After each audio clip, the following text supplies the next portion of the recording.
একজন ধনী ব্যবসায়ী ছিল। তার অনেক টাকা পয়সা, বড় বাড়ি, গাড়ি সবকিছুই ছিল, কিন্তু তার মনে শান্তি ছিল না। রাত হলে সে ঘুমাতে পারত না, সবসময় ভয় করত যদি সব হারিয়ে যায়। একদিন সে গ্রামের এক গরিব কৃষকের কাছে গেল। দেখল কৃষক ছোট্ট ঘরে থাকে, সাধারণ খাবার খায়, তবুও মুখে সবসময় হাসি। ব্যবসায়ী অবাক হয়ে জিজ্ঞেস করল, তুমি এত গরিব হয়েও এত শান্তিতে থাকো কিভাবে? কৃষক মুচকি হেসে বলল, কারণ আমি জানি আমার রিজিক আকাশের মালিকের হাতে। মানুষ কম দিতে পারে, কিন্তু আল্লাহ কখনো বান্দাকে ভুলে যান না।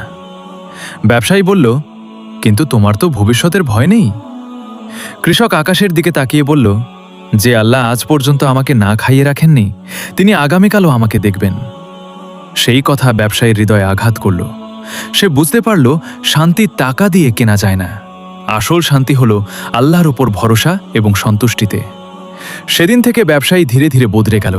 সে নামাজে মনোযোগ দিল, গরিবদের সাহায্য করতে শুরু করল, আর আল্লাহর কাছে শান্তি চাইতে লাগল। শিক্ষা।